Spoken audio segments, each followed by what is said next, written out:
آپ لوگوں کے سوالات لیتے ہیں درس قرآن کے حوالے سے، اصول تفسیر کے حوالے سے۔ اب یہ سلسلہ جو ہمارا چل رہا ہے، میں آپ لوگوں کے وہ تمام سوالات لے رہا ہوں جو قرآن پاک کی تفسیر کے حوالے سے ہو، تو میں اس کی تھوڑی سی وضاحت بھی کر دوں گا، اور اصول تفسیر اور جو ہمارے اہل سنت علماء کے ایک منہج رہا ہے قرآن پاک کو سمجھنے کا، میں اس کی بھی وضاحت کرتا چلا جاؤں گا انشاءاللہ۔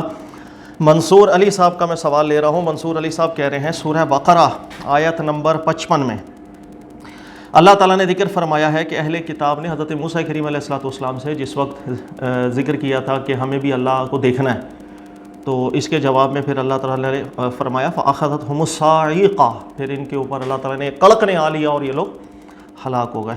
تو منصور علی صاحب کہہ رہے ہیں کہ کیا انہیں بھی اللہ رب العزت کی تجلی دکھائی گئی تھی جس تجلی کی وجہ سے ان لوگوں کے اوپر صاعقہ طاری ہوا تھا، جیسے حضرت موسیٰ کریم علیہ السلام نے جب اللہ کے دیدار کی بات کی، اللہ تعالیٰ نے اپنی تجلی ظاہر فرمائی، پھر اس تجلی سے حضرت موسیٰ کریم علیہ السلام جو ہے وہ بے ہوش ہو گئے تھے۔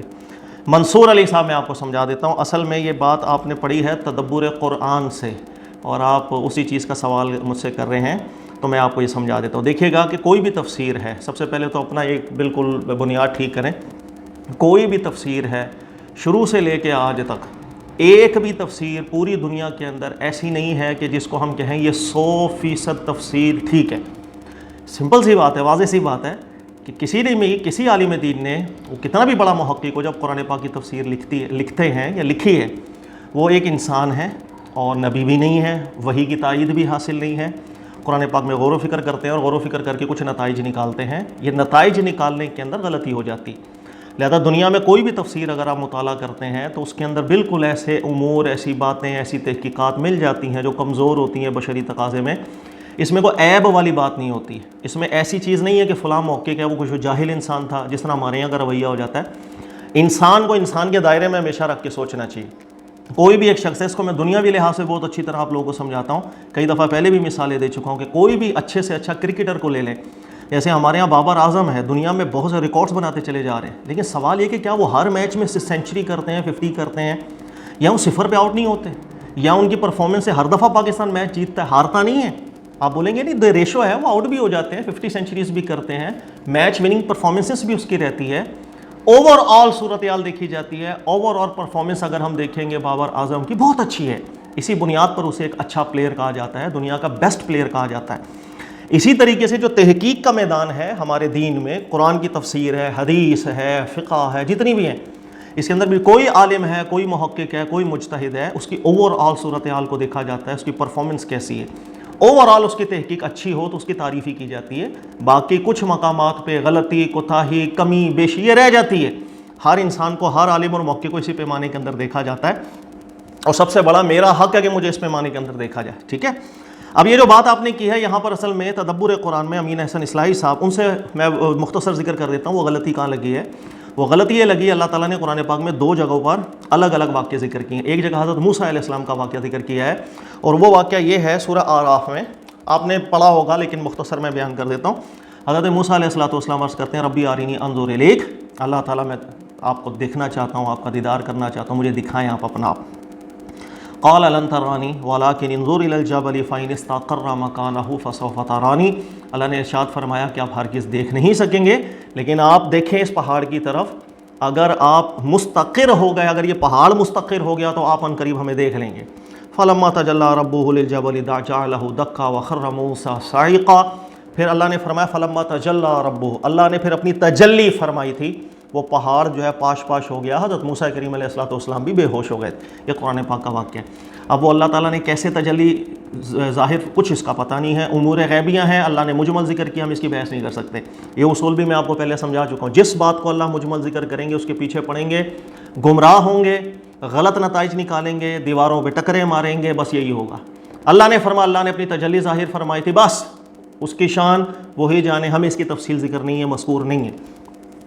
حضرت موسیٰ کریم علیہ السلام نے اللہ تعالیٰ سے جو دیکھنے کی تمنا ظاہر کی تھی، یاد رکھ لیجیے گا، یہ ایک شوق تھا، اسے عربی میں کہا جاتا ہے شوقاً الی اللہ، ایک اللہ کی محبت کا غلبہ۔ حضرت موسیٰ علیہ السلام اللہ پر ایمان بھی لے کر آئے تھے، اللہ کے نبی ہیں، ہر چیز کو مانتے، ہر چیز پر بلیو ہے، ہر چیز پر، اس کے باوجود آپ نے ایک شوق کے رکھتے ہوئے اللہ کی محبت میں یہ عرضی کر دی تھی۔ لہٰذا جو حضرت موسیٰ علیہ السلام نے اللہ سے عرض کی تھی، یہ بہت الگ چیز ہے۔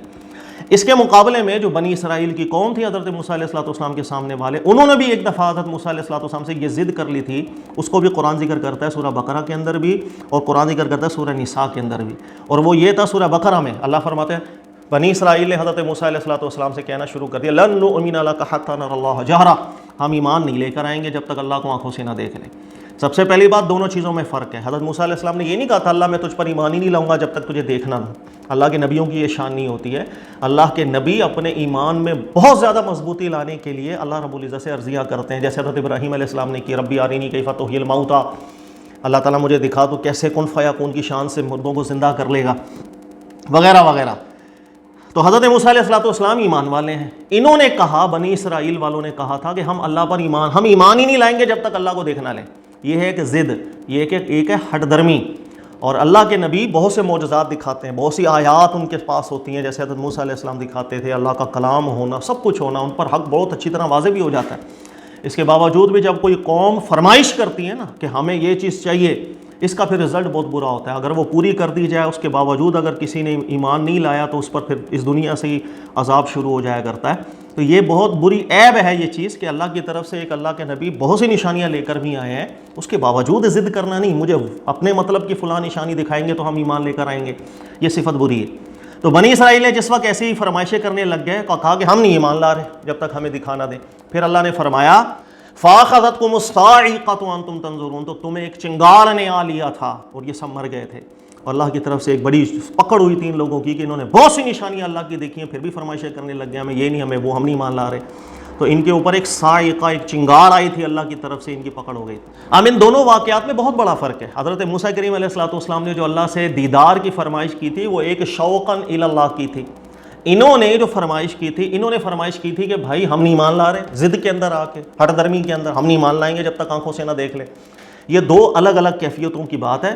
اس کیفیت میں جو حضرت موسیٰ علیہ السلام نے شوقاً الی اللہ، اللہ سے فرمائش ظاہر کی تھی، عرضی کی تھی، اس کے جواب میں اللہ نے فرمایا تھا فَلَمَّا تَجَلَّىٰ رَبُّهُ لِلْجَبَلِ، تو اللہ نے جب اپنی تجلی کا ظہور کیا تھا تو پہاڑ پاش پاش ہو گیا، تو موسیٰ علیہ السلام بھی بے ہوش ہو گئے.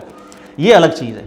تو تدبر قرآن کے اندر امین احسن اصلاحی صاحب نے اس فرق کو بڑی اچھی طرح واضح کیا. آپ اسی آیت کی تفسیر پڑھیں گے، شروع میں بہت اچھی طرح انہوں نے واضح کیا ہے کہ حضرت موسیٰ علیہ السلام کی فرمائش اور ان بنی اسرائیل ان کی جو فرمائش تھی، دونوں میں بہت زمین آسمان کا فرق ہے. یہ ہٹ درمی تھی. لیکن آخر میں نتیجہ نکالتے ہوئے کچھ ایسے الفاظ آ گئے جو میں پڑھ دیتا ہوں آپ کو. وہ فرماتے ہیں کہ معلوم ہوتا ہے حضرت موسیٰ علیہ السلام کو مشاہدہ کرانے کے لیے اللہ تعالیٰ نے اپنی تجلی جب پہاڑ پر ڈالی تو جس طرح پہاڑ پاش پاش ہو گیا، اسی طرح بنی اسرائیل کے مطالبے پر جب اس کی تجلی ظاہر ہوئی تو وہ صاعقہ کی شکل میں نمودار ہوئی جس نے پہاڑ میں زلزلہ ڈال دیا اور یہ لوگ گر پڑے. یہ غلطی ہو گئی. اصل میں اللہ تعالیٰ نے صرف حضرت موسیٰ علیہ السلام کی جو شوقاً الی اللہ جو ان کی عرضی تھی، اس کے جواب میں اللہ نے فرمایا تھا کہ ہم نے تجلی ظاہر فرمائی تھی. یہاں پر ان سے یہ غلطی ہو گئی کہ بنی اسرائیل نے بھی اللہ کو دیکھنے کی بات کی، اللہ تعالیٰ نے چنگاڑ ان پر ایک پکڑ ہو گئی ان لوگوں کی، مر گئے یہ لوگ. تو انہوں نے حضرت موسیٰ علیہ السلام والے واقعے سے اللہ کی تجلی والی بات یہاں کر دی تھی. تو انہوں نے کہا کہ ممکن ہے کہ جب بنی اسرائیل نے بھی کہا ہو کہ ہم نے اللہ کو دیکھنا ہے، اس وقت بھی اللہ نے تجلی کی ہو، اسی تجلی سے ان کی موت ہو گئی ہو، پہاڑ وغیرہ ریزہ ریزہ ہو گئے ہوں. یہ ایک غلط نتیجہ تھا جو امین احسن اصلاحی صاحب نکال گئے، اس لیے کہ وہاں اللہ نے تجلی کی بات کی تھی، یہاں اللہ نے تجلی کی بات نہیں کی تھی. وہاں حضرت موسیٰ علیہ السلام نے اللہ کے شوق میں ایک عرضی کی تھی، یہاں انہوں نے ہٹ درمی کے اندر ایک عرضی کی تھی. وہاں اس شوقاً الی اللہ میں اللہ نے فرمایا تھا کہ ہم نے تجلی نازل، یہاں اللہ نے کوئی شوق الی اللہ کی بات نہیں کی، بلکہ واضح طور پر قرآن پاک میں اللہ نے ذکر کیا سورہ نساء کے اندر قالوا ارنا اللہ جہرا، ہمیں اللہ کو جب تک دیکھیں گے نہیں، ایمان نہیں لائیں گے. فاخذتہم الصاعقۃ بظلمہم، اللہ نے فرمایا ان بنی اسرائیل کے لوگوں کی جو گرفت اللہ نے کی تھی ان کے ظلم کی وجہ سے کی تھی. دونوں میں بہت بڑا فرق ہے.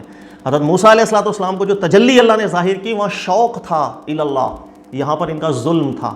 تو جو ظلم میں اللہ کی فرمائش کر رہے ہیں کہ ہم نے اللہ کو دیکھنا، ہر درمی میں ہم یہ نہیں کہہ سکتے کہ یہاں بھی اللہ نے تجلی کی تھی، ہو سکتا ہے یہاں بھی اللہ پاک نے تجلی کی. اللہ کی تجلی ہے کہ ایک انعام کی کیفیت ہوگی، یقیناً وہ جس کیفیت میں حضرت موسیٰ علیہ السلام کے سامنے وہ منظر آیا ہوگا تجلی کا ہی صحیح، لیکن اس کی ایک کیفیت مجمل ہے، ہم اس کی تشریح میں نہیں پڑھ سکتے.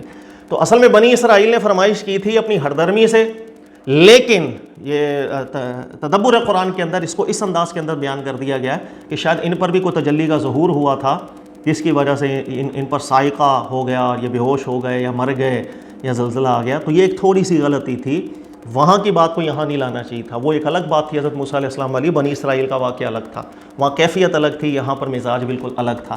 تو یہ شاید منصور علی صاحب آپ پوچھنا چاہ رہے تھے, میں نے بتا دیا.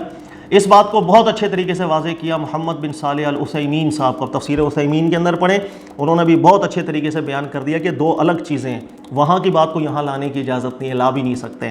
تو انہوں نے ذکر کیا فموسیٰ علیہ السلام قال ذلك شوقا الى اللہ ولیتلذذ برؤیتہ الیہ اما ہؤلاء فقالوہ تشککا یعنی ما نحن بمؤمنین الا اذا رأیناہ جہرا ففرق بین الطلبین. دونوں کی طلبوں میں زمین آسمان کا فرق تھا, لہٰذا اس بات کے نتیجے کو یہاں پر لے کر کے آنے کی اجازت نہیں ہے, یہ کمزوری رہ جاتی ہے. تو مجھے امید ہے منصور علی صاحب اب آپ کو سمجھ میں آ گئی ہوگی جو آپ پوچھنا چاہ رہے تھے.